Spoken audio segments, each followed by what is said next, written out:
Discover Little Red at Indian Hills, where good food, great views, and Arkansas hospitality come together in Fairfield Bay.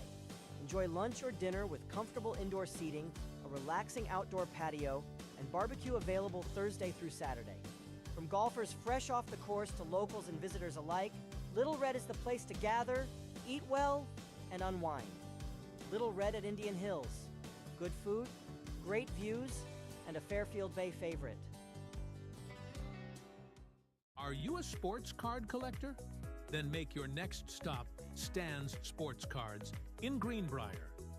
Whether you're chasing vintage legends or today's hottest rookies, Stan's Sports Cards has something for every sports fan.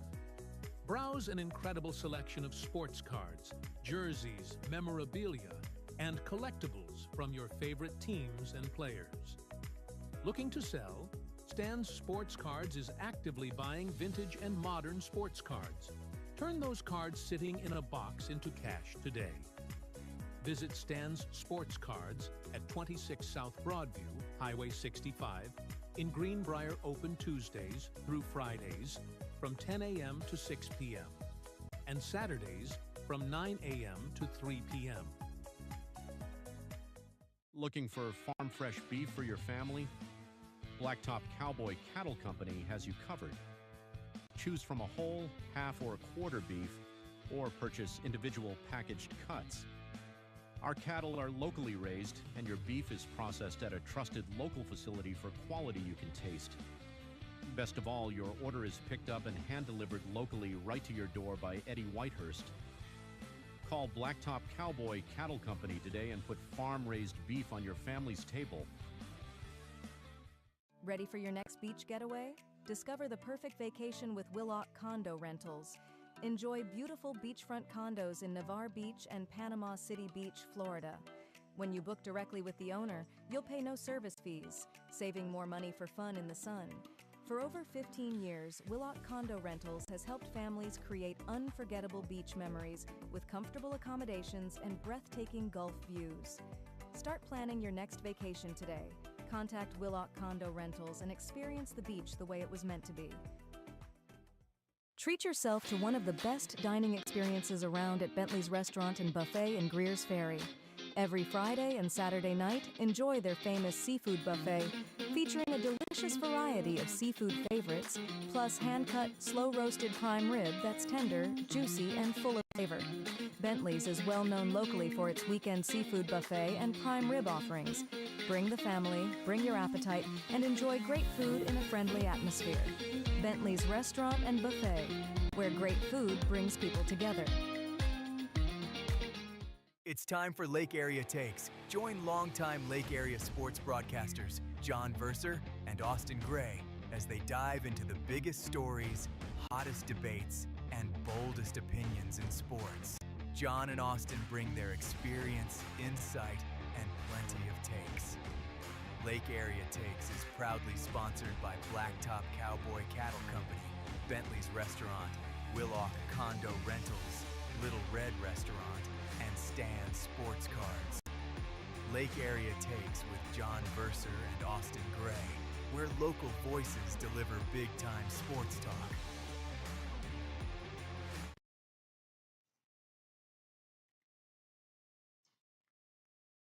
Greetings. Welcome to Lake Area Takes. I'm John Verser along with Austin Gray. Thank you for joining us for our debut episode here on Thursday, June 25th. Halfway to Christmas. Happy summer, everybody. This is episode number 1. Excited. Yeah, excited. We're To be good. We'll be with you every Thursday at 7.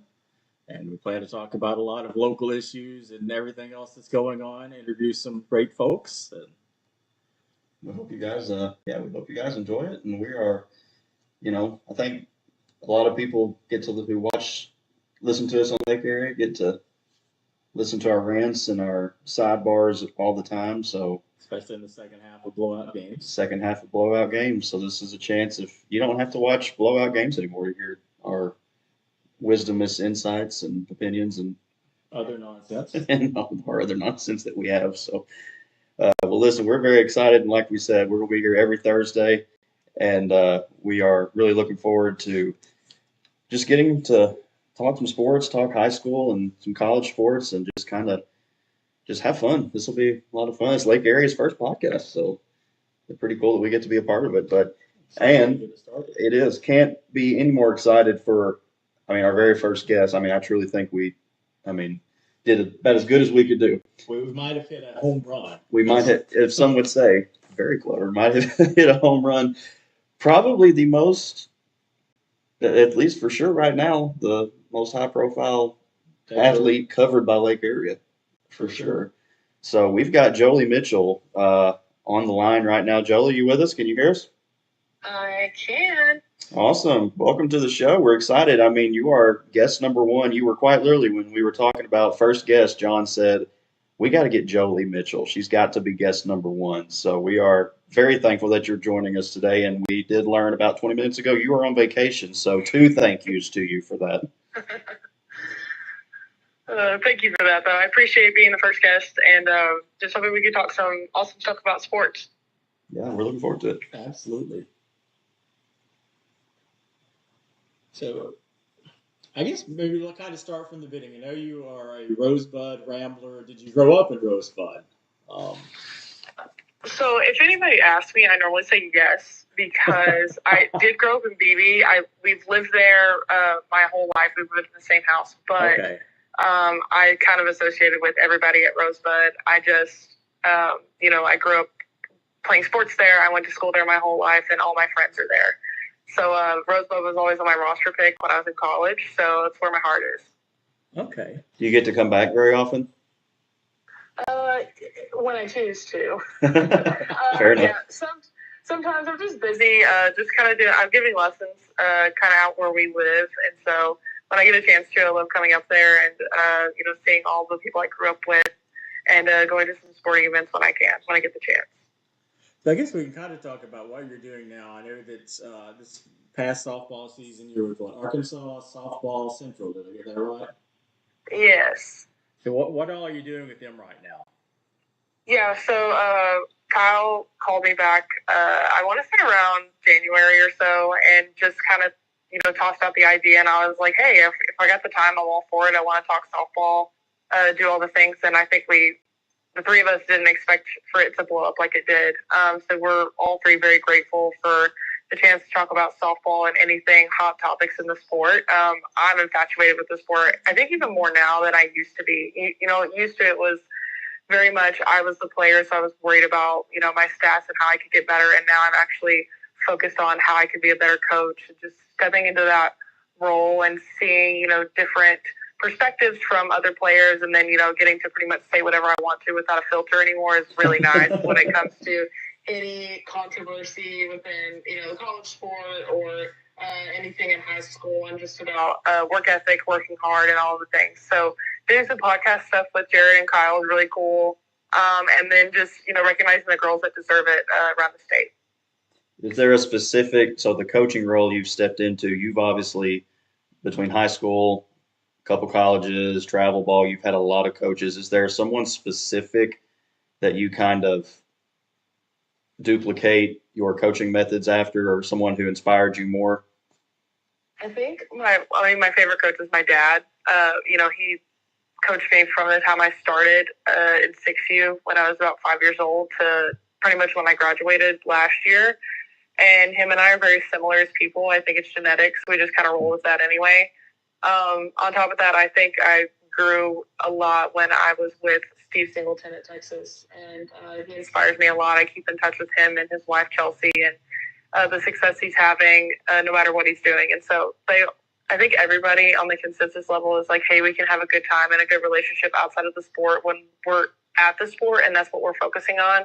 We're being serious and strategizing how we're going to be better than our opponent.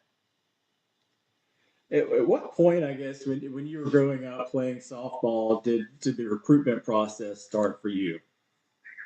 Yeah, so this was a long, long time ago, way before the rule change. And so now you can't really talk to any coaches until you're a junior in high school. I was getting recruited when I was 12 by SEC schools, by a couple of other colleges over on the East Coast. And so I think the really neat thing was, having that almost nearly not at the time it was universal, because it was, if you weren't committed by the time you were a ninth grader, you didn't have a spot, especially at some of those better schools. And so now I wish it was a little bit more like it is now, just because, when I'm a 12-year-old, I don't really know what I'm looking for in a school, what program I'm looking for. Yeah, and of course, things change rapidly. And that's kind of what happened with me when I was committed to Mizzou. I just turned 14, I think. Like a week after my 14th birthday is when I committed to the University of Missouri.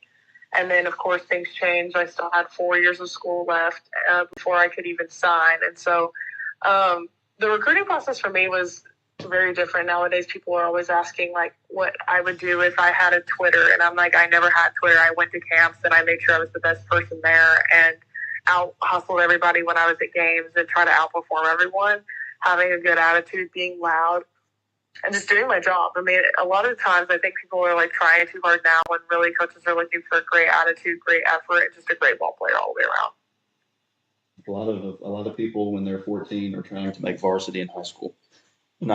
Exactly. Not figuring out which SEC school to commit to, which is pretty awesome. So, I mean, you mentioned Texas a minute ago. We'll obviously get to Texas in a second, but you at Rosebud, in the 4 years of high school softball, were in a state finals game every year and won 2 of them. 123 wins, only 16 losses. That's 88%. I mean, you obviously were a very talented player, but I mean, what's cool for these guys here in the Lake area to hear from you is, your high school ball was right here. What was it about those Rosebud teams that was so special when you were in high school? I think the most special part was that, that's where I got my start, was with Magic and with Jenna Hipp and Gracie Hartle and Hope Hartle. We all grew up together. That's the first team I joined, and I joined mostly because Gracie was playing softball, and we were best friends in kindergarten. So that's where I got my jump start. And so for it to kind of make a full circle moment, we all knew that we were going to play high school together, but I don't think people realize, nowadays you have your Bentonville and your Bryant, but to have a small school where the whole team is stacked, that was something super special. And I actually was just talking about this last week with a girl who was kind of confiding in me about she doesn't like high school ball because there's only one pitcher and there's only 1 or 2 good hitters. And so trying to navigate that, I was like, I really don't have a response because my whole team was, really talented the whole time I was in high school. And so clearly, because it's pretty hard for a 3A school to make state finals 4 years in a row. Right. So I think that's really neat to be a part of, because I think it's something so unique and it's not very common anymore. And so I'm very grateful that I had such a special group that I grew up with, and now even to this day we're still close. Well, you're talking about all these, coaching and mentoring and stuff, and now high school is different, just like how the college rules kind of changed. High schools now have this freedom of choice options that kids can do, and kids move a lot more frequently now. I mean, I'm just curious, because that happens for sports more than anything else now in high school. Are you on board with that? Do you think that's good if kids want to, jump to a different school for athletics, or kind of what do you think about all of that? I'm on the fence with it. For the main reason is because I find that most of the time this is because the player is not playing like they think they should be. And so then my next question would be, and I would say this for the transfer portal also in college, are you working hard enough to be in the starting 9 or 10, whatever it might be, on your team's lineup? And so if there are kids who are really stuck in a place where, hey, my team's probably not going to be as good, and I'm only done so much as what I can do, I need to be in an environment where I'm appreciated, then yes, I understand, going to a different school with freedom of choice. I think freedom of choice is a good thing. I don't think that we should all just be restricted to going to some, which granted, I didn't even live in the district ever, but it was because my mom worked at the school that I got to go to Rosebud. So I kind of feel like I'm being a hypocrite here, but I do think that freedom of choice is fine with people who have deserved to be in a place where they are appreciated. if they're in a place where they're not trying to infiltrate as far as, becoming a part of the good culture or trying to make their teammates better or being a light, then I do see a problem with it. But to each their own, and that's a hard lesson for people to learn. And a lot of that comes down to parenting. Is my kid the best? They might be, they might not be, I don't know. But to threaten to leave school because I'm not getting enough playing time, so be it. So your first college was Notre Dame. What was it like to go somewhere, not only just a big time athletic school, but somewhere that was so far away from Rosebud, Arkansas? I'd say the first semester was definitely one of the hardest because it was such a culture shock for me. I met so many people from California, from New York, and there's a lot of Catholics, and their parents are super rich, or my dad went here, and that's where they met my mom. It's just, there's such a different culture there. I always speak about how I fell in love with just campus itself. It's so beautiful. Football games are electric. Still to this day, when we go, we have such a great time. It's so fun. And I guess the biggest shift was just becoming responsible as an adult on my own. And of course, it took me years to figure that out because I just thought that, time management just would come and go as I needed it to. And, money is always going to be fruitful. There's so many things you have to learn. So the hardest thing for me was being in a place, well, number one, it was cold and I hated that. But number two is trying to figure out how to grow up super fast while being a student at a very academically challenging school. It's one of the best institutions in the country. And I jumped headfirst right into it in a pre-med degree on top of being a student athlete. Oh, wow. On top of trying to figure out how to be an adult. It's not easy. And so it's kind of one of those things you have to work at. But then once you get a routine down and you kind of figure it out as you go and you just embrace the suck, it really can be enjoyable for most. Yeah. I think one of the things that's, to me anyway, from, the 30,000 foot view, that's most interesting about Notre Dame is you always think about Notre Dame as this big time athletic juggernaut and all that. But the student body is quite small. I mean, much smaller than I would say Texas, where you ended up next. So what's that all like? Yeah, I think the small, confined, I definitely had two different experiences as far as what I was doing schooling-wise. So when I was at Notre Dame undergrad, of course, I'm in different buildings all the time because I'm taking different classes, different departments. And then at Texas, I was in a master's program. So I was within the same building on the same 2 floors for 2 years. So it was a little bit different. But I think the size of Notre Dame itself, I like how confined it was just because it kind of reminded me of being in a small town. Obviously, there's a lot more people around, but it's not as packed with the student body as Texas was. But I didn't really get to experience much of that. But I will say that, just Notre Dame itself, it's so special all the way around. So you getting to experience that with, only 8,000 other people is really unique. And then, of course, which I'm sure we'll get to it, but having 2 schools that I went to have really awesome athletic programs. I mean, Texas has won, 5 of the last 6 Directors' Cups. So it's being a part of these really cool academic places. And then on top of that, they're 2 legendary universities, and I got to go to both of them. And I always make a joke that I probably went to 2 of the most hated universities in the country, and I don't really care. But yeah, it's really neat to just, have that experience and just be in 2 different places with 2 different cultures, 2 different atmospheres, but being around some of the best in the country. Yeah. Now, I guess one of the things that when you were at Notre Dame, you also other than the other challenges that you mentioned, you also had to undergo illness. How did you go through all of that and still able to continue to play softball at some point and just make it through everything that you needed to just to survive?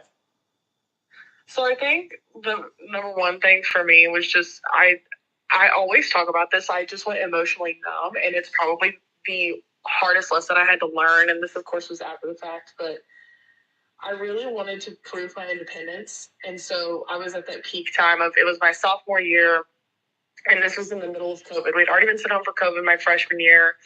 And so all of the precautions are going on. the whole time this whole sophomore year. And then I get hit with this injury. I have to redshirt, so that's not fun.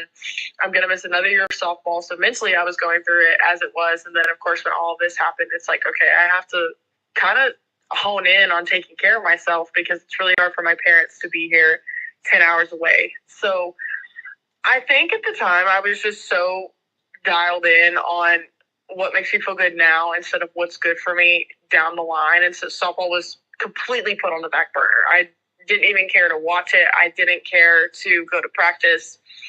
Rarely I would even show up to home games. And so it was really hard for me because, of course, dealing with, hey, you have this life-threatening illness going on. I'm on chemo. I'm on steroids. I'm in and out of the CCU. There's so much going on, and I'm just a baby. I was only 20 when all of this happened. And so I had to kind of learn how to, still manage everything, but emotionally, invest into myself. I wasn't doing that. And after the fact, I wish I would have at least, talked to somebody or confided in a teammate or whatever it might have been. And so I think some people try to stay away from the emotional and the mental part of the game, life, school, whatever it might be, because it's challenging and it's hard for you to admit that you need help and that you need somebody to stand beside you. And I really wish I'd have learned to do all of those things. So I learned more about who I was as a person, how strong I actually am, instead of, kind of like playing victim. I always say that I played victim and I was just looking for people to do everything for me or to feel sorry for me. And, I think it also taught me that, you can run into adversity head first, like a brick wall, and then just figure it out as you go. I don't really fear adversity anymore. I don't really, I don't have a fear of, something might go wrong and then I had to make a quicker decision to fix it or to figure it out to navigate hard things. And so I guess most of all, I always say I'm grateful for it. My parents probably wouldn't say the same because I'm sure it was really stressful for them. Yeah. But I am grateful that I had to go through some different type of challenge that wasn't, in a hitting slump or I had a bad grade on an exam. Like it was something that actually was life or death for me. And but so that's kind of why I preach to those, whatever you go through, there's always going to be something good on the end of it. Just because it's bad doesn't mean it's the end. And I'm really grateful for the experience and especially just trying to figure out who I am and growing up as an adult, especially a college student. But it's made me who I am today. Well, obviously it's incredible the steps you took, and the part that sticks out to me, you talking about being only 20 years old. There are people more than twice that age who have never been through anything like that. So navigating that, as you said, so far away from home, that's just incredible. So, but I want to shift to Texas. That's what everybody's, what everybody knows you for here recently, and just watching, turning on ESPN and, hey, there's Jolie from Rosebud. And it's just, the success is just incredible. And, your best softball, what was just the national championship year, just the whole season? What's the journey like becoming an NCAA Division I national champion? It's still not linear. I promise you that. I think the peak point for us was getting run rolled by A&M in the SEC tournament. But even before that, we had a rough April, and apparently that's going to be a continuing trend since they also had a rough one this year and they still ended up coming out on top. But it's not linear, and you're still having to figure out, me as a team leader, I was at least 2 years older than everybody on the team.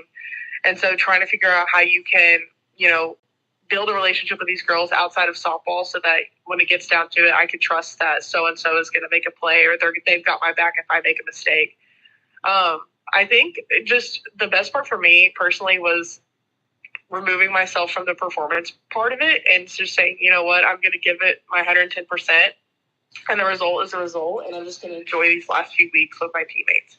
And that really was the most enjoyable part of my career, which, of course, ended up being a national championship year. But I even think the few weeks before that, you go through Clemson Super Regionals, and that wasn't easy whatsoever. So building that strong relationship and saying, hey, I know the next week is not going to be terrible.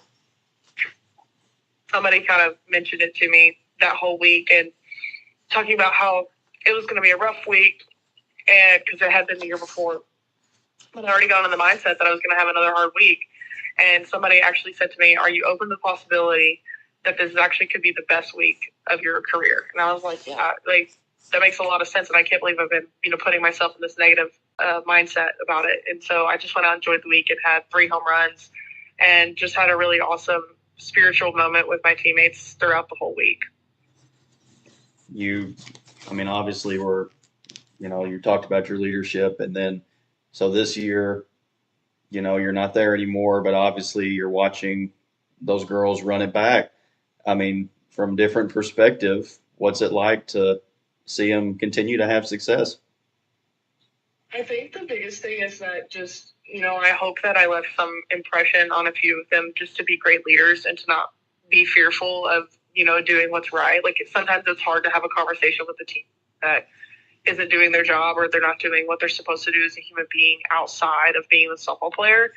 And so you have to just learn how to dig deep and say, hey, I love you, but I know that you could do better, and that's why I'm telling you this. So there were even times this year where things would happen and I'd see it kind of written all over their face. I'm like, okay, like she's got to get it in right now. She's due, or she needs to take her time and maybe she'll come back tomorrow stronger. But I think the big thing was that, seeing this year that it didn't look like they struggled as much as we did last year. And so, of course, it's kind of like that parenting thing where you're like, I don't want my kids to struggle like I did. And so I'm glad that they, had a little bit easier route. I'm not saying it was totally easier, but they didn't have to play a game 3 in the Champ Series. And they just got in and did what they were supposed to do when they were supposed to do it. So I'm really happy for them and really happy to be an alum and a part of something that's so special. Well, I had to ask a last question. We have a lot of softball girls here in our area still, and we're hoping obviously a lot of them listen because they know we're talking to you. So one piece of advice to all these high school girls, here in the Lake area, but everywhere. What's your advice to them? I'd give 2 pieces. The first piece is kind of like I said, like hit adversity head on and don't be afraid of it.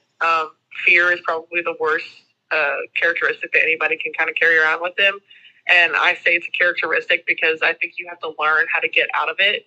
And so, if you're already putting your guard up on something that you don't know what the possibility is on the other end of it, that's something you have to teach yourself how to do and learn, and just be happy to learn and gain knowledge about yourself and about life, sports, whatever it might be. And then on top of that, just chase your dreams. I never really expected that I wanted to play at Texas, but I dedicated my whole senior year at Notre Dame to being a part of something special and play for Mike White, to play for the Burnt Orange. And I got everything I dreamed of. So if you set yourself to a goal, just keep going. It's not going to be linear. It's not going to be easy by any means. I promise you that. And I felt like I was really prepared growing up and going into college, and still hit me like a brick wall. So never be afraid of adversity and always just chase your dreams. Well, thank you so much for joining us, for being our first guest, and doing so from vacation. I appreciate it. Thank you so much for your time. Thank you, and enjoy the rest of your vacation. Thanks. Thank you. I think that's a great first guest. A lot of good words, a lot of good advice. And she's definitely, like we said, she's got to be right now, especially in our area, the most high profile. Highly decorated.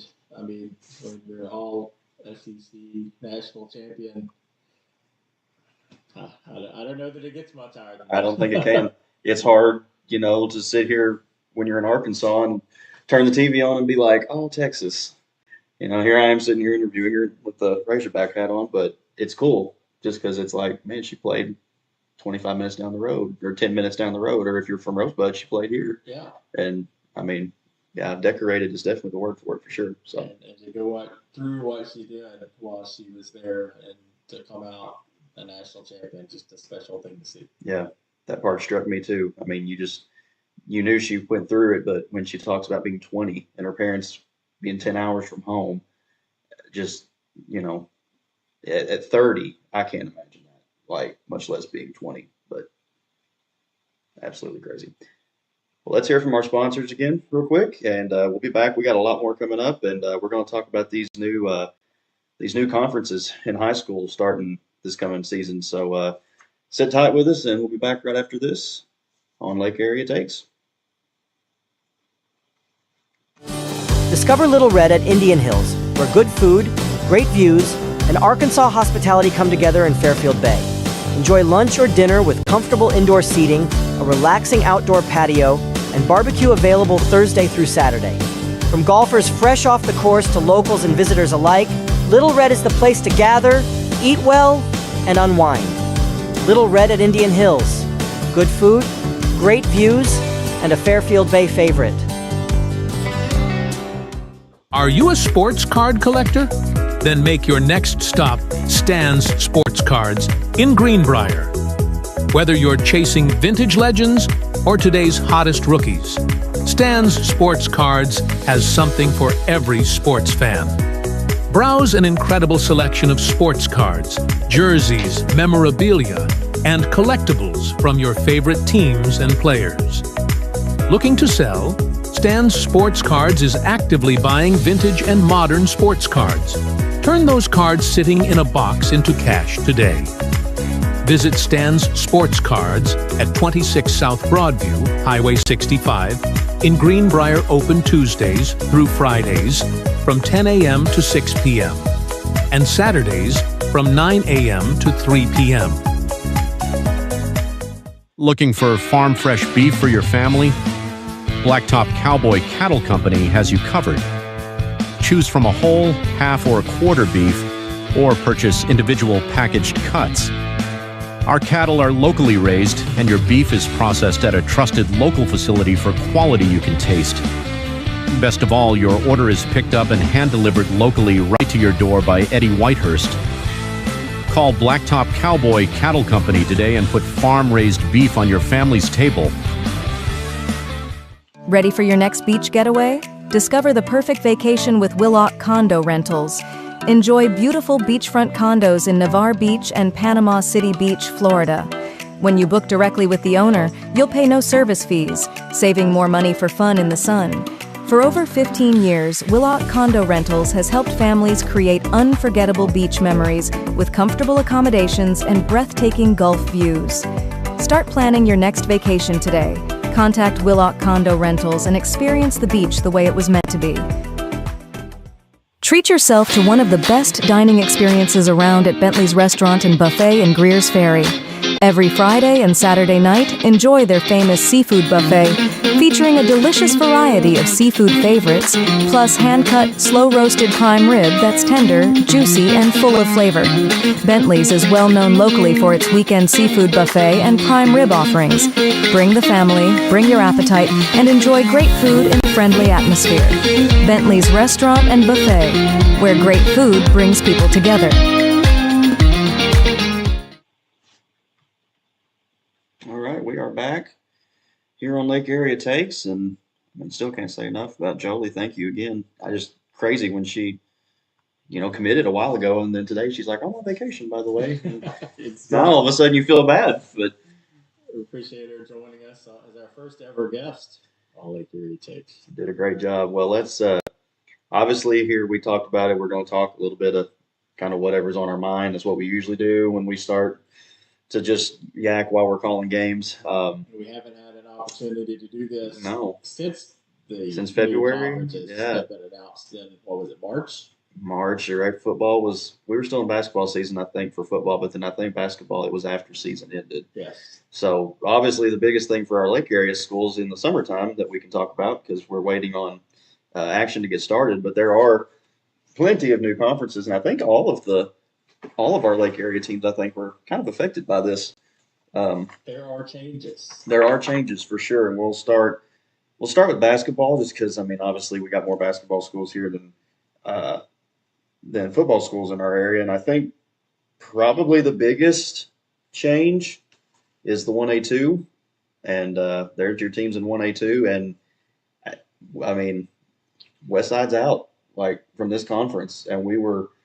For those who don't know, John and I, we've called Westside basketball for 3 years. John's called them longer than I had, and I was kind of caught off guard by this. Monumental shift. I don't think it's a big enough phrase there. It's other than, I guess, the brief period where Westside was a 2A school, which did not last very long. Not very long, no. Westside has been in the same conference as a lot of these schools since there were conferences. So to say this is a monumental shift, it is absolutely insane.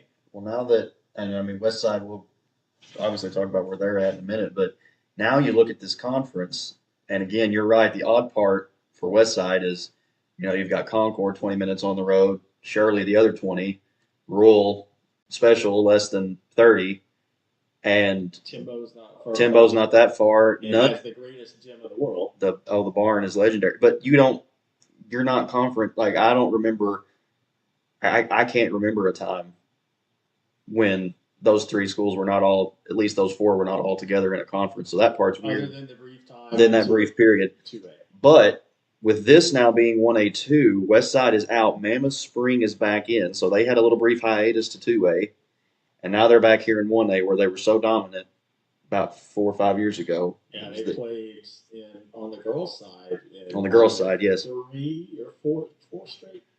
4 straight They were finals, in I believe. Norfolk. Them in Norfolk and Mount Vernon. All three of them were kind of running the show in 1A. And so now they're back in. We haven't, obviously, in 2A, we didn't see Mammoth Spring quite have the same level of success. Obviously, high school kids, people come in, they graduate, and you have to, you just keep on going. But we called this conference a lot this past year, boys and girls both. Westside's out. Obviously, that's going to affect things more on the girls' side. What do you think? What do you think's happening this year in girls basketball in 1A2?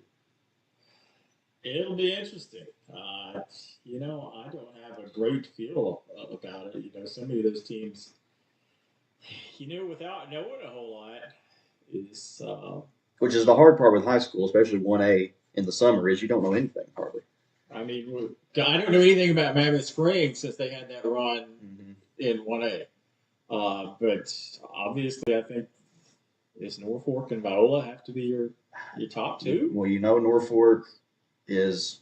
They were both at state. Both in the state Final Four. Yeah. And Norfolk's getting a couple of their good players back. Viola was, to me, the shocker of this conference this past year.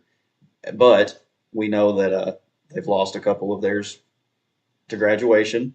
But their talent level this year just caught everybody off guard. So it's kind of and then there's always Rural Special. When is Rural Special's girls not in contention? They're always in contention. They always, the year that you don't think they will be, they come up and surprise. Is when they do. Don't put anything past them. They dropped off a little this past year, but heck, 2 years ago, they were, had a lead going into the fourth quarter of the Final Four. So just absolutely incredible. So we'll see, I guess, what can happen on the boys' side. I mean, this boys' conference this past year was odd, to say the least. I guess there was kind of a hodgepodge of people, and then you had Calico Rock, who just kind of ran through everyone. Through the regular season, they were it. And then you get to postseason, and Concord just decided this is our conference now, and just took over the world almost, it seemed like. And again, both schools graduating some people, but we know that Calico's getting some boys back, so they've. And again, we don't know anything about Mammoth Spring boys. Couldn't tell you. I mean, so. Yeah, but on the boys' side too, Shirley struggled a little while. Timbo, they had a moment kind of. Timbo had a moment last year. They had a moment there in district where I think everybody was like, "This team could win this whole tournament." They had a game or two where they just like. Everybody was hitting everything. Oh, everything, and they scored. What they put up about 85, 80. They put up 80 in one of those games, I think in district. So this will be interesting. I mean. It's different. Yeah. I would assume a lot of these teams, when they saw Westside's out, especially on the girls' side, were probably like, thank goodness. But and not only to take it out of Westside being out of the district, different region.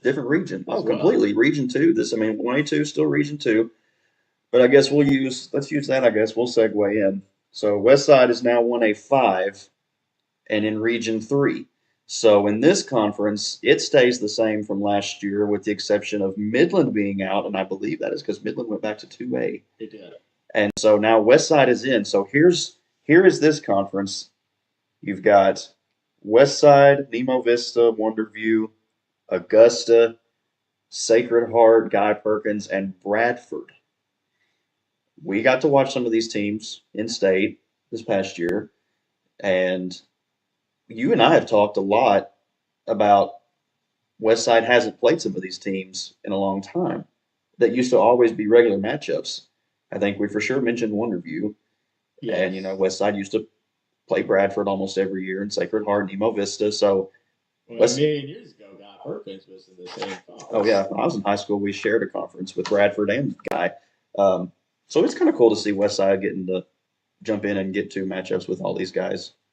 When you had Sure. a great gym. I mean, it's not Timbo, but it's kind of close. It's cool. You got you got to walk down the big ramp to get in, and it's just a stage on the end of the court. It's the tunnel goes right down the middle, and there's on the home side. So Sacred Heart has an interesting facility. Sacred Heart's got it's you're packed in tight when you go to Sacred Heart, but it's a unique if you're just talking straight up unique experiences. It's a unique experience. Bradford's redone their gym. They have a pretty nice gym now.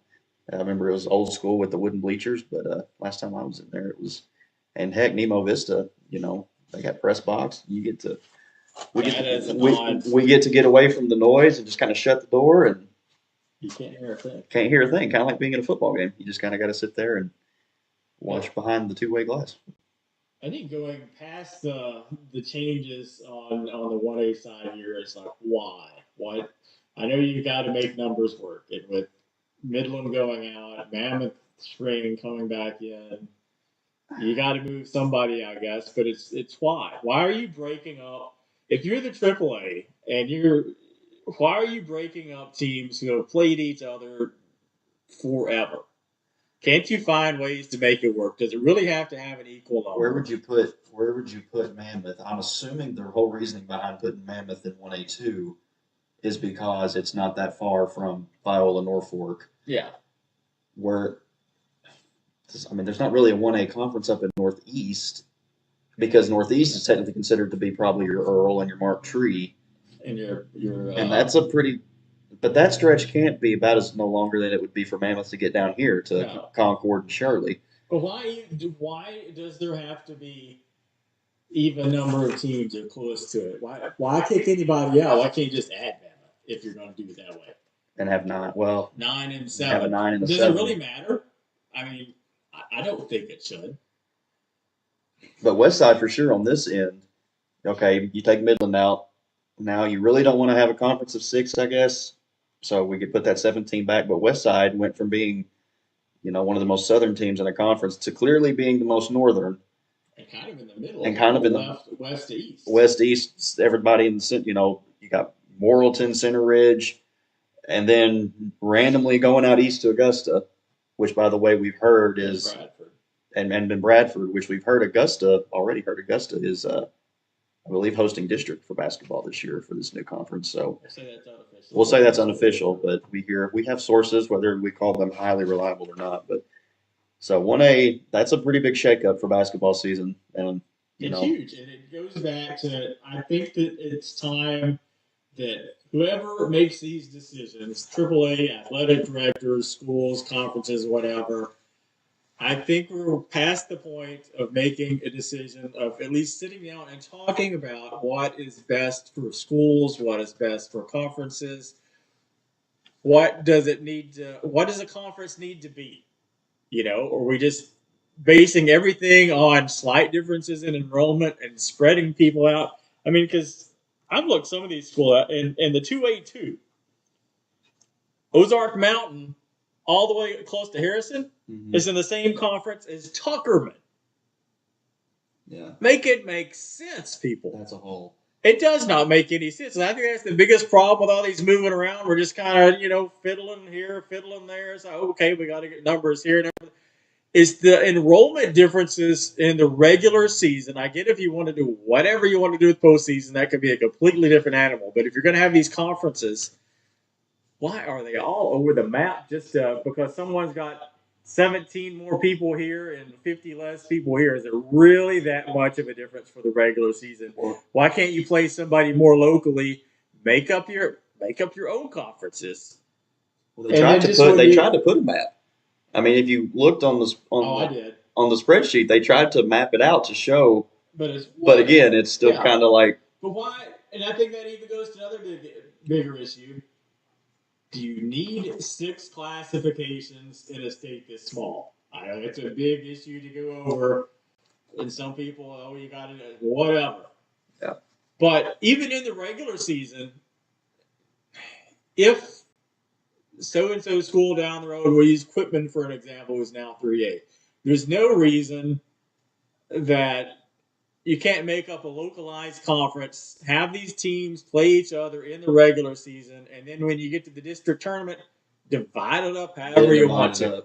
Yeah. But there's no reason that, Westside, Shirley, Concord, Quitman, name your school, put them in a conference together, can't compete against each other every year in and year out. The fans would love it. It's a lot closer. You're not driving 2 hours this way and an hour and a half that way for a regular season conference game in January and February when the weather is at its worst.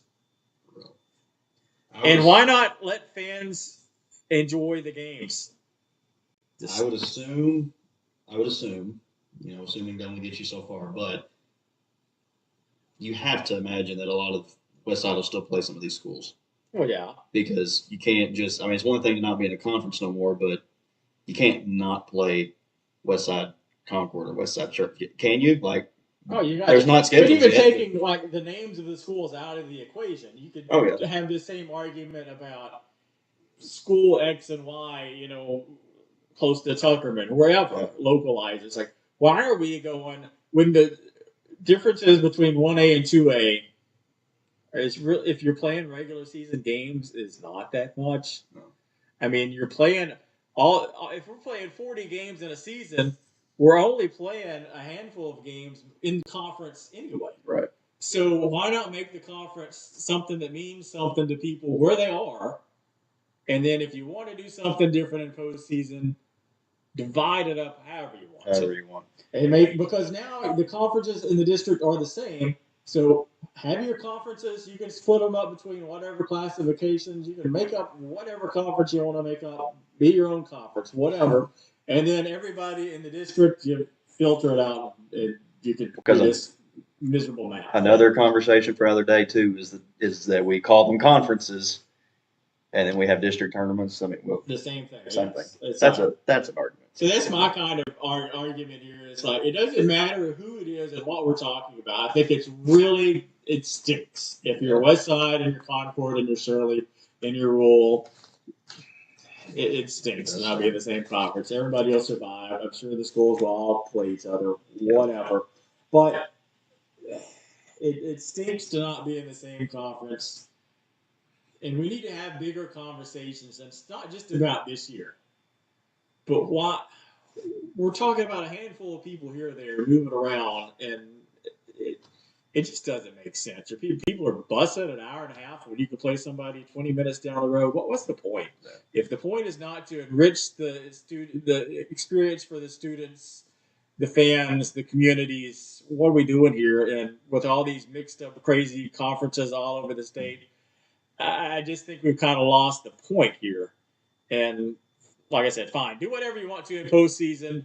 Move a team here, move a team there, where they're closer in student enrollment population, whatever.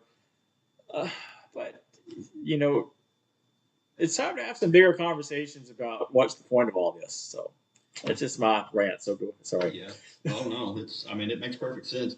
And the location part, I'm gonna say it gets worse as we go through these, but oh God, yeah. 3A. It remains a question, especially when we get to 3A here in a minute. Here's 2A and 2A5, and this has got multiple Lake area teams in it. So now you're looking 2A5 Region 3.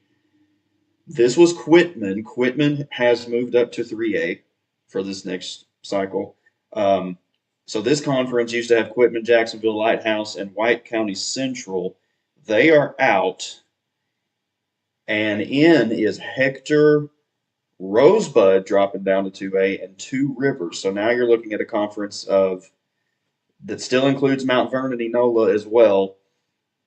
What are we thinking about this one? So this is Bigelow, Conway Christian, Hector, Mount Vernon, Rosebud, Southside B branch as well, Conway St. Joseph, and Two Rivers. I was just gonna, other than Two Rivers, kind of out west. That's probably one of your more geographically friendly conferences. It kind of works. I don't know that any of those people will have any kind of great history playing each other or whatever. But I mean, Mount Vernon, and Southside, Bee Branch, and Rosebud, kind of. And you can't put Westside and Concord in the same conference, but Rosebud and Mount Vernon, you can do that. You can still do that one. So yeah, other than Two Rivers way out west, I don't even know where they're closest with Conway Christian. Conway Christian, maybe. Yeah, that's kind of what I was thinking. And this was a successful conference last year too, especially. Yeah. You had Mount Vernon's boys, obviously, who just kind of took over, and then played in the state championship game. Bunch of drama over with that. Well, again, conversation for another day. But then you've got, Rosebud had some good teams this past year, and then Southside had, we called some Southside games. They had a couple good teams, and their girls, went and knocked off the number one team and on their home floor in the state tournament. So this will be, but the biggest thing for this conference, I think, kind of like 1A2 losing Westside, no more equipment on girls. Yeah. And that's big for 2A5. That is huge. Equipment has done a lot of winning. They have, as of recent. So where did equipment go? Well, now let's go to 3A. Equipment now 3A, like we said, 3A2. Good gosh. In Region 2. So let's talk about the changes here. So out of this conference is Bergman and Valley Springs, and in comes Clinton, another, not a Lake area covered school, but a pretty close by school. They're in the county. Clinton and Quitman. So now you're looking, this conference is Cave City, Clinton, Flippin, Melbourne, Mountain View, Quitman, Salem, and Yellville Summit. See, again, the Mountain View, Quitman, Clinton thing is not bad. Even Cave City is not a terror. That's what, an hour? A little. Just I don't know from Quitman. 15 minutes from North Batesville, so that's not, It's not terrible. It's not great, but goodness gracious, Flippin? Yellville, Salem, Yellville Summit. I mean, it's like, what are we thinking here? I mean, these are, you got to go there in the regular season. So that's just, again, to the point of, and I think I've beat on this long enough, but goodness gracious, why? Why are these teams in the same conference together other than you've got to make the enrollment numbers work? It just doesn't make a lick of sense. I'm sure the people at Salem are thinking the same thing. Why in the world we got to go to Quitman? Why in the world we got to go? It's just. How about you need to sit down again, and I just said this, just have some bigger conversations about what you're doing in the regular season and what should matter and what makes sense. And yeah, you can say, well, the enrollment numbers say, well, whatever. This does not make sense anymore, and probably hasn't for a while.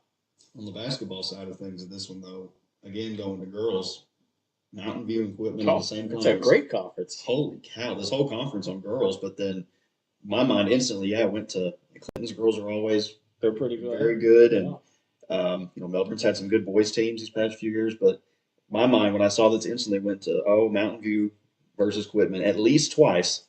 That'd be fun. Could be 3 times come district, could be 4 come regionals. Those will be some very good girls basketball games. Great basketball games. Our last Lake area school for basketball is Pangburn, so 3A6. Now Pangburn's story, they petitioned. Little different. They're there's only 2, I believe, right, that petitioned. Them and was it Tuckerman?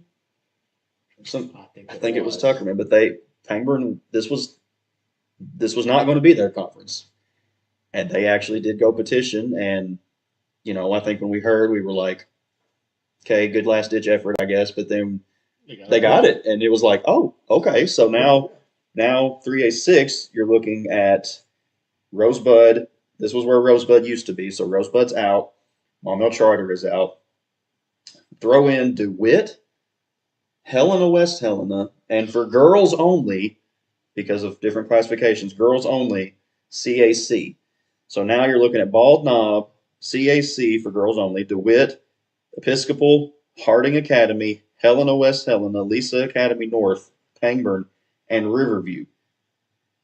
You talk about touching everywhere in this conference. That is, I saw Helena West Helena and was like, conference as Episcopal, and I was like, what? And Lisa, right north of there, I was like, what on earth? Or like, why?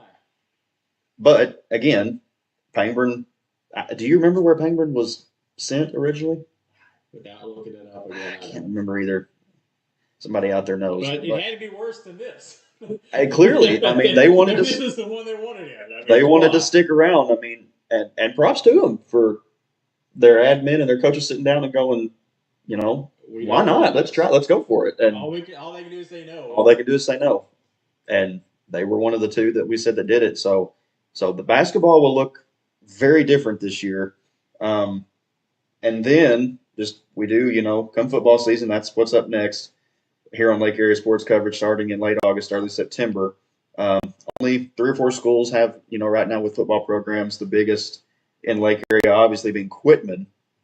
Their conference, Quitman they've been 3A in football, so Quitman is not new to 3A2, but their conference has been shaken up pretty good. So Adkins, Episcopal, and Mayflower are gone.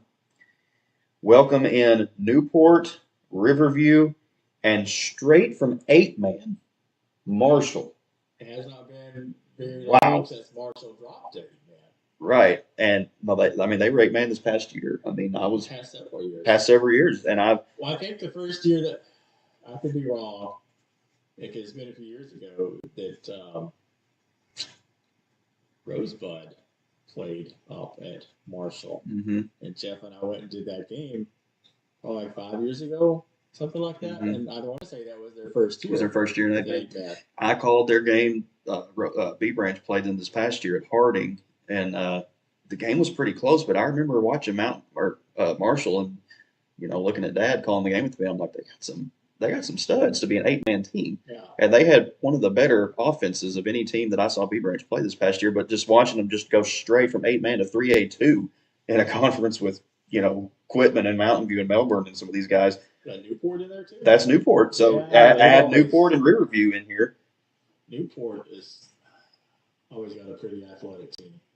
They've got a great history too. And so Pangburn, I've been told, Pangburn, and going back to basketball for half a minute, the conference they were going to put Pangburn in was the conference that they put Quitman in. So you were going to have Pangburn thrown in here with Mountain View, Yellville, Salem, Cave City, Melbourne, flipping. This was where Pangburn was originally supposed to be. Interesting. So, again, opted out of this to remain. 6 of one, half dozen of another, I guess. But Yeah. picked where they wanted to be, and good for them. That's Good where for they them. wanted to be. So this football conference will be interesting. I know Episcopal and Mayflower being out, you know, is pretty big. Salem's been pretty good these last few years, I believe. So that, you know, you hear we're losing 3 teams, but not Salem. You're kind of, oh darn. But Well, then you get Newport coming in. and then you get Newport coming in too. So it kind of, you They're know, always pretty good. Quitman football this year, they'll have a tough road ahead of them. And then last but not least is the final few schools in Lake Area that do 8-man. So And sometimes these 8-man conferences, there's not many of them, so they are very geographically very distant. now, You don't talk about people, you know, equipment going to play Yellville Summit or whatever. Some of these folks in 8-man, I mean, you're going from. I remember the year that I did Rosebud football. They were playing somewhere way down south on the border, and the next week it was it Rector? I believe so. So I mean, it's just crazy how big these 8-man conferences And we are. were supposed to, you know, a couple of years I've gotten to call B Branch since they started. They've went to Rector, they've went to Corning, and it's like we don't cover those. It's like, man, that's a Okay. 3.5-hour journey. That's to- a trip. That is a trip. We have a third co-host today in here. If you're looking, a couple of these logos are different. Now, they've not been, you know, the geographicalness of the 8-man has been, you know, like, holy cow, those are big trips. But But at least the good thing with football is it's one game. it's one game and it's on a Friday night usually, and you know most people don't get up on Saturdays to go to their day job. But you've still got now for here you've still got B Branch, Rosebud, Guy Perkins, ICC dropping down to 8-man this year. So that is the Cougar over there on the right. That is ICC, and then you're looking at your who the heck are the rest of these guys? This is Magazine, Westside, and Johnson County. Gosh, that's over towards Fox Village. Yes. So, and I believe, I haven't seen B Branch release a schedule yet, but I've seen others of these teams, and I believe that there is a road game at Magazine, which is also about a 2.5 feel like hour trip. So, the 8-man bug continues to bite, but, Rosebud. Were there basically, 2 8-man conferences? Yes. So you get stuck in one or the other. Not really stuck, but you have to get put in one or the other. If you want to play somebody, you got to be in one of them. Mm-hmm. And that's the unfortunate part about it. But again, it's a 1 game a week thing.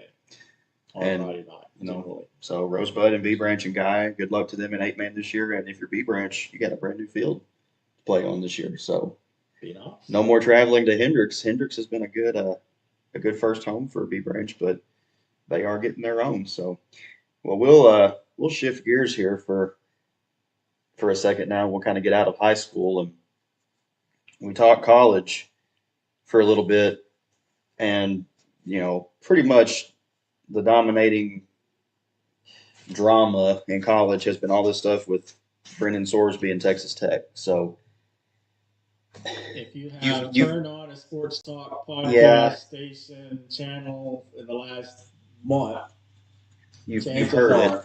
You've got, we've seen all through time in every sport, there's been gambling stuff that's happened. It's happened in basketball and point shaving, and then you've got baseball. Obviously, I'm sure we'll talk about, one specific baseball person. But now the whole thing with this, it changes every day. So you go from Texas Tech saying, he can play, to then the uproar of the conference wanting to come down hard. Conferences like the Big Ten wanting to pass a thing that says nobody plays them. Any sport. Well, then you have the Texas Attorney General stepping into the fray. Attorney General comes in, yeah. You will not punish them. And then other attorneys generals from other states are saying, I don't think so. Don't think that's how that works. And then you've got, they're getting all this pushback. And so a lot of times in sports, once the pushback happens, somebody caves. Well, 4 of those Texas Tech guys sit down and make a 21-minute video. It looks like a hostage video. If you have not seen it, at least go look at it. Oh, man. People, wow. 21 minutes defending the decision. Well, then he decides, okay, I'm not going to do it. I'm going to go pro. I'm going to do the supplemental draft thing. So now all of a sudden it's like, okay, all the lawsuits can go away. Like, okay, he ain't playing anymore in college. So all this is done. He'll go pro. Talk about football again. And you kind of think, right, okay, we can move on from this. And then 2 days later, or 3 days later, NFL says, nope, no supplemental draft. He can't do it. So thank you for replying, but good luck. Right. So now he's decommitted. He ain't playing college. He can't do the draft. So now he has to, does he just sit and twiddle his thumbs for a year and wait for 2027? Like, you got to do something. He's got to do something. I wonder if, there's other pro leagues now. There's multiple play their games in like the summertime and stuff. And do you try to do that? Or, which by the time that comes around, the draft's in April. Or do you try to go to Canada? Well, yeah. They've got to play in the summer as well. Is there any others that nobody goes up in the fall against? No, NFL, do they? NFL. Even if they don't play the games on Sundays, no other leagues tries to, because he'll really, it's already the end of June. Yeah, so it's really even too late to get involved in some of that. But what if you get signed by a team and then you get thrown out there? So your opinion, what happened? Gamble on games that you're a part of. Yeah, not just gamble. He gambled. What do you like? What you first of all, I think you and I both agree. If you're dumb enough to do that, then obviously you're dumb enough you're too dumb for your own good. But also, he's not just dumb enough to do that. But it was 9,000 bets. 9,000. Over 9,000 bets, and not only his. How much time does it take to make 9,000 bets? Not a whole lot, really. You get on. I get on the phone one of these one of those apps or whatever. But that was the problem: is that he was making bets under other people's accounts, which is a crime. That's a crime, and that's how all this stuff came out because the feds tipped off the NCAA. So there could be legal issues looming that we don't know about because who knows what the feds are going to do. It hasn't been too long ago where the Alabama baseball coach tipped off his buddy that somebody wasn't pitching or whatever, and he goes up to one of the casinos in Cincinnati and is trying to make a $100,000 bet on a regular season baseball game. Well, when stuff like that happens, eyes open. You're like, who's coming in here dropping $100,000? So and so ain't pitching. Which is why how would anybody know that? Yeah, exactly. The casino said, no, yeah, we're not accepting that bet, and then the guy gets arrested or whatever. If you're Texas Tech, though, and you're getting this guy because he's coming from Cincinnati, or that's where, he did. Are you that desperate to win? Yes. Like, it's one thing when players do drugs and they get caught doing PEDs and steroids. They get that year, especially in baseball, you get like that year-long suspension. Yeah. And, I think about A-Rod all those years ago who got caught. He denied it, got caught, and then comes back, goes to Fenway, and they throw at him and everybody goes nuts. Are you that desperate to win if you're Texas Tech that you're like, this guy done not only 9,000 illegally, other people's, but we want to win so bad that, we can overlook it. Yes. It's all about I know it's all about the winning, but it's all about the money. I mean, they're pumping, 20, 30, 40, $50 million into these high-level college rosters now. As long as the guy's not in prison, they're going to play him, It's just. But what could they have thought was going to happen when you come out and say, yeah, this guy got busted gambling, but we're going to make him eligible? Did they think everyone was just going to go, well, that's a little weird, but okay. Sure, they had to know that. Oh, I think they were. What was going to break loose, and everybody was going to come after him with pitchforks. I think they thought it was going to be, just a handful. Just to blow over. And it'll blow over. Eventually somebody else will have a scandal because, it hasn't been that long ago. We were talking about the Alabama basketball program bringing in some guy from the G League or whatever, and he was eligible for like a hot minute, maybe a week. Until some judge, they said, no, we're good. You can't do that. But he didn't gamble. No, he didn't gamble. But I'm just saying the odd eligibility stuff, it's like. Yeah, the bar set kind of low. But, I did a little math on this. And if you say he made 9,000 bets in 5 years, I'm just going to give him the extra on pro. That's more than 4 a day. You're betting more than 4 times a day. Over how many years? 5. Over 5 years. So it's probably not even that. Probably not even that. So, because it's over 4 years. And probably some days with more, obviously. Yeah. So the fact that you're doing that, not even on just your devices, but relatives' devices, and who's saying they're not going to get some kind of legal issue with all this, too. We don't even know that he's going to make it to the NFL draft because it is a long time before the NFL draft. Well, if he don't play, he's got to spend 10 months staying loose and working out. He can't just go home and sit on his hands and wait. Like, he's going to lose all of his ability. Like, you got to find ways to get into it, get involved, do whatever. And I don't know what that whatever is, but. Well, what's crazy was when they were going to have this supplemental draft, the thing I saw said that all 30 teams were expected to send somebody to watch him. All 30 were going to go at least look at him and see what he had. And then, before it was just like, nope, we're not even going to let him do that. All I can think about when someone does this gambling stuff is, can you imagine being a teammate and finding out that not only did a teammate of mine in a game that I played in with him gamble on that game, but when it's football and it's your quarterback, like that's your leader, that's your guy, and he had his own agenda and he was out for his own money, I would want to go wring the guy's neck like right then. Because if you're in it for the right reasons and you're an athlete, you're there to win and have your notoriety. And well, I think this guy's screwing with it all up. This guy's just screwing it all up. But those people are getting paid now. Well, they are now. Were they when he was at Cincinnati yet? Yeah. Under the table. Probably more so. But now everybody's getting paid all kinds of money. So you're going out there to get your paycheck and try to get the paycheck at the next level. So maybe for them, couldn't care less. So they probably don't care as much as say you're on. But we're old school. That's what I'm saying. So it is just a mess, and we'll see what kind of. I mean, it's a long time. All kinds of legal issues could arrive between now and then if his relatives get drawn in that, and if he's using his relatives' devices, that's when someone should step in and say, bud, you got a problem. You got to stop. We need to get you help. It shouldn't have to be when you transfer to your third university. They're just now figuring this stuff out. People have known about this for a long time. His family members whose devices he were using should have stepped in and say, we need to get you some help, bud. But they let it go on. Mm-hmm.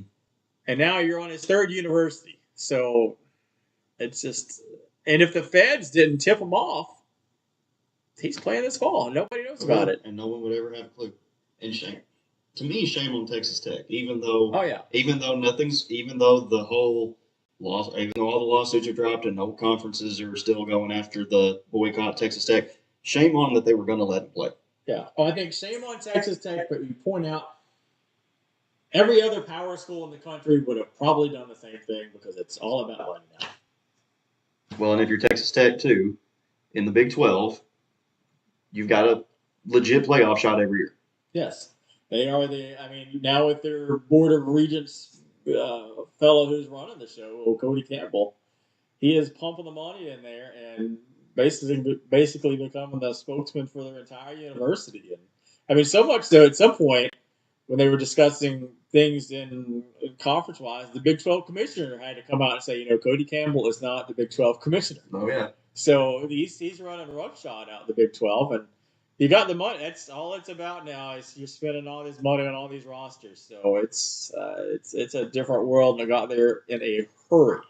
Well, you and I, again, being old school, my mindset is if you're getting paid now, which was not something that was happening legally not very long ago, don't get greedy. Just be glad you're getting money in college to play football. It wasn't long ago that Tennessee had to fire their football coach because he was giving bags of cash or cash in McDonald's bags. Yeah. It was just like 3 coaches ago or something for them. Something like it. Maybe just 2. The guy who came over from Alabama, I can't even remember his name now. But anyhow, we are in an entirely different world now, and we're going to have some rules at some point. Some of this is going to go crazy, but right now it's all the wild, wild west, and just as soon as you think something is crazy, I don't even know what's going to drop next. I don't even want to try to imagine what's going to drop next, but it'll be wilder, that's for sure. Oh yeah. Well, like you said, he's going to go somewhere. He's going to do something, whether it's this year, 2027. I just hope, like you said, if he's got a problem, more than anything else, hope that he gets fixed. Alexa trying to co-host. Which button? Alexa, stop. Thank you. That's what happens when live TV, with live podcasting and live TV. So, just when you think this is all over, maybe it's all over now. I guess we'll see. So, I'd like to take a moment to thank our sponsors. Yeah, let's do it. And one in particular, we're going to do a pretty cool thing with Little Red Restaurant up in Fairfield Bay. So we've got some good sponsors. We'll let you hear from them again in a minute. But one really cool thing we're going to do here on Lake Area Takes, and we want you guys to hear about it. We're going to do it every week. Little Red Restaurant up in Fairfield Bay, right there at Indian Hills. First off, if you've never been, go. Very good food, very good atmosphere, good food. They are going to give away, I believe it's a $25 gift certificate every episode of Lake Area Takes. Yeah. Which, first off, if you're watching applause for Little Red. And thank you to Little Red. And thank you to Little Red, yes. But that's pretty cool that they're like, here, we'll give away a free dinner for somebody. And all you have to do is go to the Lake Area Sports Facebook page and type in the word of the week. And if you can, tag the Little Red Restaurant. If not, it's okay. But try to tag them. Oh, yeah. The word this week is type in the word debut. Because this is our debut episode. So type in that underneath the show on the Lake Area Sports Facebook page. And we will randomly select one winner. It will be announced next week. Mm-hmm. And then we'll let you know how to get your gift certificate. We'll reach out to you if you're the winner and figure out how to get it to you. So, yeah, every week, we hope you all come back and listen. We hope. Tell people if you're having fun with us this week, tell people that we're going to be here every Thursday. And so this is going to be a regular thing. Just wait for at some point in the episode, we're going to drop the word. And like John said, this week it's debut.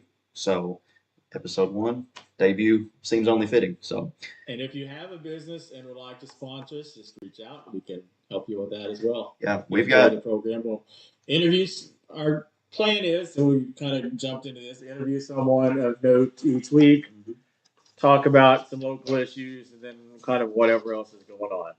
and one thing we talked about is we haven't done is our studio here doesn't have a name.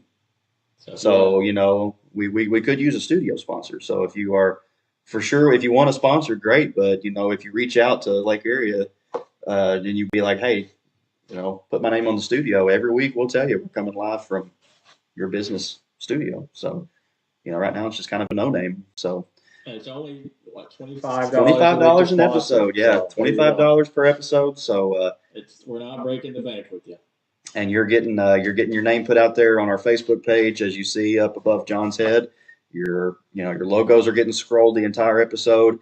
And YouTube and Spotify as well. Absolutely. So you're on Facebook, YouTube, and Spotify. You got your logo on the screen the entire time, and you've got commercials, which is, I think we're going to throw it to our commercials now. So let's hear from our sponsors again, and we'll be back. We got a lot more coming up here on Lake Area Takes right after this. So stick around. Discover Little Red at Indian Hills, where good food, great views, and Arkansas hospitality come together in Fairfield Bay. Enjoy lunch or dinner with comfortable indoor seating, a relaxing outdoor patio, and barbecue available Thursday through Saturday. From golfers fresh off the course to locals and visitors alike, Little Red is the place to gather, eat well, and unwind. Little Red at Indian Hills. Good food, great views, and a Fairfield Bay favorite. Are you a sports card collector? Then make your next stop Stan's Sports Cards in Greenbrier. Whether you're chasing vintage legends or today's hottest rookies, Stan's Sports Cards has something for every sports fan. Browse an incredible selection of sports cards, jerseys, memorabilia, and collectibles from your favorite teams and players. Looking to sell? Stan's Sports Cards is actively buying vintage and modern sports cards. Turn those cards sitting in a box into cash today. Visit Stan's Sports Cards at 26 South Broadview, Highway 65, in Greenbrier, open Tuesdays through Fridays from 10 a.m. to 6 p.m. and Saturdays from 9 a.m. to 3 p.m. Looking for farm fresh beef for your family? Blacktop Cowboy Cattle Company has you covered. Choose from a whole, half, or a quarter beef, or purchase individual packaged cuts. Our cattle are locally raised, and your beef is processed at a trusted local facility for quality you can taste. Best of all, your order is picked up and hand-delivered locally right to your door by Eddie Whitehurst. Call Blacktop Cowboy Cattle Company today and put farm-raised beef on your family's table. Ready for your next beach getaway? Discover the perfect vacation with Willock Condo Rentals. Enjoy beautiful beachfront condos in Navarre Beach and Panama City Beach, Florida. When you book directly with the owner, you'll pay no service fees, saving more money for fun in the sun. For over 15 years, Willock Condo Rentals has helped families create unforgettable beach memories with comfortable accommodations and breathtaking Gulf views. Start planning your next vacation today. Contact Willock Condo Rentals and experience the beach the way it was meant to be. Treat yourself to one of the best dining experiences around at Bentley's Restaurant and Buffet in Greers Ferry. Every Friday and Saturday night, enjoy their famous seafood buffet, featuring a delicious variety of seafood favorites, plus hand-cut, slow-roasted prime rib that's tender, juicy, and full of flavor. Bentley's is well known locally for its weekend seafood buffet and prime rib offerings. Bring the family, bring your appetite, and enjoy great food in a friendly atmosphere. Bentley's Restaurant and Buffet, where great food brings people together. All right, we are back. We were talking during the break. Our lighting situation in here has dramatically changed. Looking at the screen, we seem a little more faded than we were beforehand. But Taping this on Thursday afternoon. It's the debut episode, and it's a little rainy. A little cloudy all of a sudden. Yeah. So thunderstorms coming through. We do have a nice little window here in our studio, and it has gotten got a little bit dark. So I think every week too. So all the sponsors we just heard from, and we know, pretty much all these guys that are sponsoring, they're in these businesses. They're good businesses. So I think we can probably we can talk about them a little bit too, a little bit every week. And I think the one that when I was looking down that just now that I was noticing is actually the one right above your head right now. So something about farm raised beef is just so much better than processed. Absolutely. So the guys at Blacktop Cattle Cowboy Company, actually when I got married, that was their wedding gift, was a freezer full of meat. Oh wow. And so my wife and I, for like the first 12 months of our marriage, I mean, we had roasts, minute steaks, burgers, hot dogs, tri-tips, like New York strips. Like we were set on meat. And Eddie has set us up. So if you are looking for good quality farm raised beef, that's my plug for this week. And we'll personally plug all these great sponsors, but for this week, that's going to be mine. Is call Eddie Whitehurst, and numbers right on the screen. Numbers on the screen, and you'll see the commercial again as we go off air later. So call him, and they said in the commercial, if can be, it'll be hand delivered to your door. So by Eddie himself. So give him a call for sure, and he'll make you. I know he'll make you a pretty good deal, and tell him that you saw him on Lake Area Takes. So we'll stick with college for a second. We're kind of winding down episode 1, but College World Series wrapped up a couple nights ago, and how about Oklahoma? Boomer Sooner. That was the College World Series. Sometimes college baseball is wild because you've had teams. Yeah, it had been 20 years ago. Fresno State as a 4 seed won the College World Series. Sure. And if you're a 4 seed in baseball, it's equivalent to a 13 to 16 seed in the basketball March tournament. Madness. Yeah. So that is insane. Coastal Carolina has won the national championship, but Oklahoma didn't even host a regional. Not even host a regional. Nope. And went out and won on the road, got to Omaha, and what a run that they had. And personally, I hate it because the coach at North Carolina, Scott Forbes, I worked with him when I interned at Winthrop over 20 years ago. He was assistant coach and not a better dude in the world, so I hate it for Forbes. But congrats to Oklahoma. Yeah, the North Carolina team, though, was fun to watch. They were very fun to watch. But when you live down here and, we're an SEC country, so it's almost, I talked to a lady this week, and she was like, oh, North Carolina was so fun to watch, but I guess you got to, at least the SEC won. That seems like what everybody always goes to, was at least it was still an SEC school. But, I mean, they just started playing another level. And like you said, didn't even host a regional, but they got to Omaha, and it was like, were they a 2 seed or a 3 seed? I want to say it was a 3. They were 2 or 3, but like I said, they got sent out. Was it Georgia Tech? I think so. They played the regional out. So. And then you get to Omaha, and you're like, well, they belong. Yeah. And then they went to Kansas. In the Supers. Yep. So took care of a team that Arkansas could not. So. I mean, a lot of times when you get to this deep in the postseason, it's about pitching. Oh, yeah. And you got to be able to shut somebody down, and they did a good job of that. Other than that second game against North Carolina. North Carolina had some good pitchers. One in particular, they kept talking about no runs allowed all postseason, but just completely wild. And then Oklahoma throwing both of those teams are throwing a freshman in Game 3, the national championship deciding game. Incredible. It's just wow, what a series! And then congratulations to Oklahoma, I guess. Yeah. And we'll end this week's episode, and we're going to have just kind of a little segment at the end of every week that's just kind of different, kind of be more of a rapid fire. You're just something, kind of humorous or funny that we run across to kind of end the episode with a little fun segment or a little light note. But this week we're going to debut a segment that we might do, kind of regularly, but it's called Love It or Leave It. So it's just going to kind of be 3 or 4 things happening in sports that it's like, are we fans of that, or is it like, could do without? And let us know what you think. Put it in the comments. Comment on any of these issues in the comments on Facebook. Anything we talk about, or anything you want to hear us, anything you want to hear us talk about, or anything, if you have opinions on any of these. If you think we said something really dumb, call us out. Whatever. Everybody has opinions. One thing. So the first one is obviously, one of the bigger things that happened in high school sports, kind of in March. It's kind of been a minute. But it kind of came back to life this past week or two because the school kind of announced some new stuff. England High School was obviously a lot of the drama with postseason play, and I think that not even just postseason play, but even going back to like football season, they had kind of had They had some issues in regular season basketball. they had issues with basketball.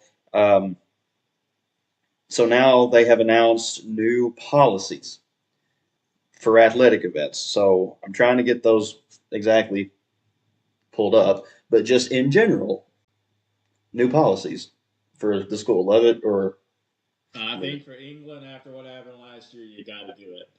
We'll see how it works out, but you had to try something drastic. They even went above the AAA recommendations for what they do. So I think you have to if you're England after what happened last year, because you can't have a repeat of that mess that happens in postseason, and it was just very disappointing. So you got to do it. so. But I don't know that transfers to anybody else. It's specifically for England in this situation. So here's the specific question: love it or leave it with their new policies. Here's what they've got. If a student athlete starts a fight during a game, they are banned from participating in sports, not just basketball or football, in sports for 1 calendar year. Fans are strictly segregated according to home and visiting side. Fans will be banned from standing behind the goals in basketball games or in the end zones of football games. Immediately when a game ends, fans must exit the gym or the field or the bleachers. They will be expected to stay off of the floor during basketball games as well as after the games. Any fan who gets on the floor will be escorted and banned from games for 1 calendar year. And no longer can fans even sit on the bottom row of their gym because their gym's fairly small. Bottom row is off limits to even sit at because it's so close to the floor. And Lonoke County will hire 4 off-duty deputies to be at every single game. I love it for England. You got to do it after what happened last year. Yeah, I hate it for the game, but I love it. I agree. I love it for the fact that, I mean, you got to do something. And, we can't go into a lot of depth about what happened for, It's all out on video. If you haven't seen it, I'm sure you have 15 times that you can see it. So I love it. I think that they did what they had to do. And, hopefully this year there's less occurrences of, unfortunate events happening at England. Straight from high school to pro. Big thing in baseball this year, and I know that even some colleges kind of jumped in on it. I know the SEC used it during their conference tournament. This ABS challenge system. Do you love it, or do you leave it? No. Send it far away. Really? I know there's the whole thing about getting it right, blah, blah, blah, but, I'm old enough to remember Eric Gregg behind the plate when Levon Hernandez was throwing for the Marlins in the 1997 World Series, and he was getting pitches called 2 feet out as strikes. Everybody survived. It's just the constant interruption of the game. If you're going to either have robot umpires or have umpires on balls and strikes. Right. One or the other. You can't do both. It's just silly. I get it if somebody's on base and you've got a Don Dinkinger situation in the World Series, or, when Armando Galarraga a few years ago was throwing a perfect game for the Tigers and the umpire missed it on the 27th out. I get it on the base paths. You can take a little time, but balls and strikes, fully automated or fully umpire, one way or the other, I hate it. I went into the season when they were doing it in minor leagues thinking this is silly. Human error is a part of baseball. I don't like it. And then I started watching the games this year. I absolutely love it. The only reason I don't like, I'm with you. I thought I would hate it because I'm like you, like, oh, everything must be right. Like, it's going to become like tennis where they just do that little thing where they get it right on the line and you can tell. I like it because as human error was a part of the game, it's now a part of the game strategically. We have 2 challenges. Do I use it here? Do I not use it here?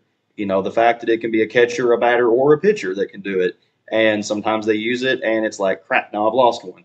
Or, we've seen it used in big moments where now it's up to the batter to decide, okay, bases are loaded, and it's a full count, and they just called me out on this pitch, and it's like, I could change all that right now because I think it was a ball, and now you walk a run in. And to me, I thought I would hate it because I thought it would kind of ruin – hello. I thought it would kind of ruin the game a little bit for what you said, but I like how it's become more of a strategic part of it. Me personally, I think it's pretty cool to watch. I mean, this for me being an old person, that strategy used to be whether you decide to bunt or not, or hit and run or something, and now it's whether to use a challenge. I mean, play the game. Fair enough. Just my old person opinion. I'm going to whistle into the wind now. MMA at the White House. I don't plan on going political with this. Just in general, the fact that the White House put on an MMA event that never been done before. I don't know if you watched it or not, but even if you didn't, do you love the idea, or could you do without it? It's one of those things. In theory, I think it's a silly idea, but Congress is already a clown show, so what does it really matter? I mean, Washington, D.C. is just a silly town. Doesn't matter which side of the aisle you're on. It's just insane things they're doing there. So, bring in the clowns. I'm all for it. I think I didn't watch it. It sounded like it went well. Seemed like a pretty hyped event. For most presidents, sports in some way has always been a part of their administration. Obviously, when you think George Bush in sports, you think 9/11, throwing the first pitch out in New York. Well, he was a part owner of the Texas Rangers. Part owner of the Rangers. Obama had a basketball court added in because he liked to do that for a workout.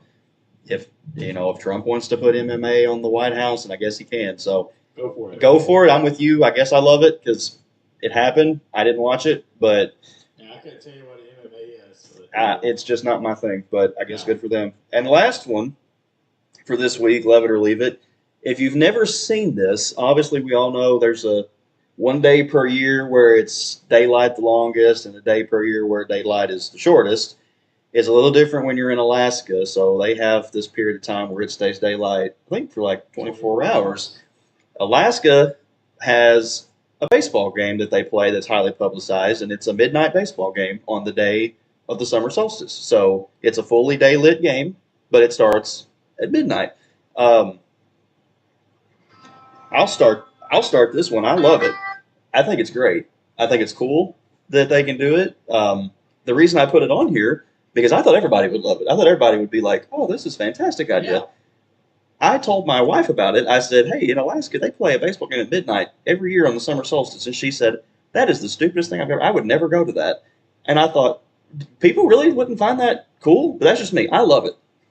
I think it's great. I mean, this has been going on for a long time. Mark McGwire played in that. You told me that. I didn't know that until you told me that. That's They've been doing this for a long time. This collegiate summer league, I assume it's the same folks still kind of doing that.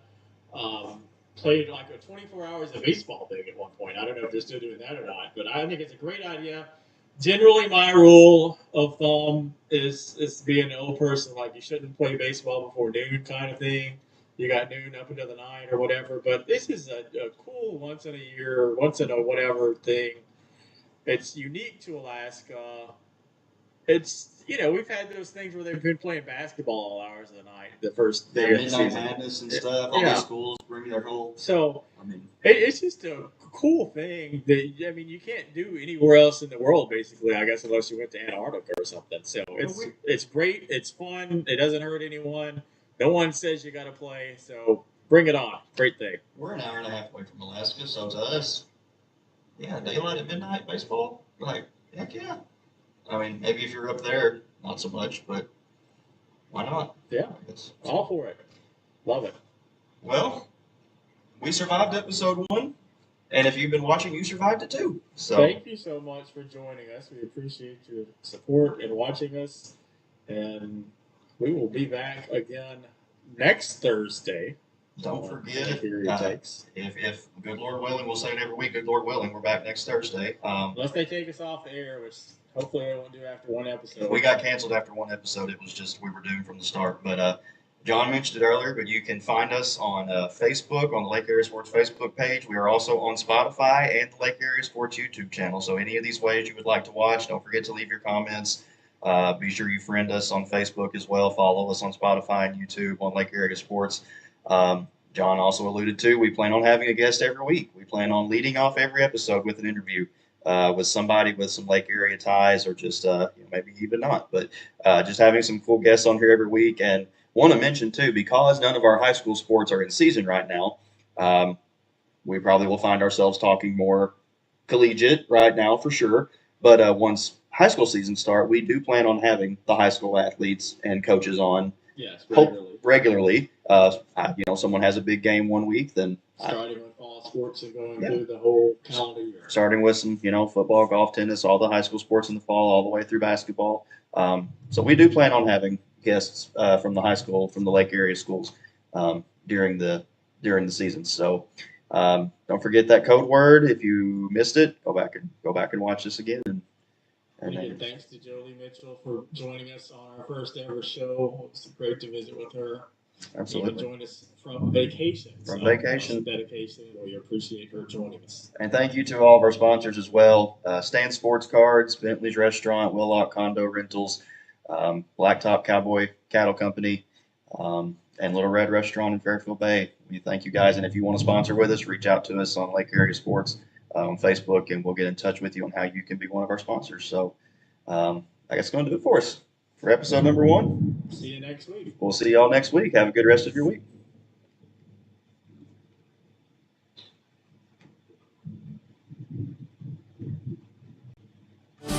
Discover Little Red at Indian Hills, where good food, great views, and Arkansas hospitality come together in Fairfield Bay.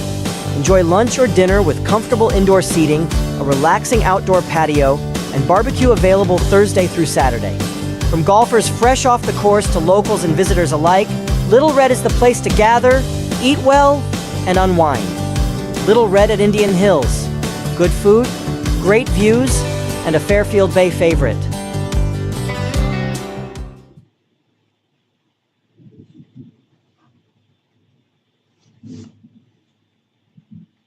Are you a sports card collector?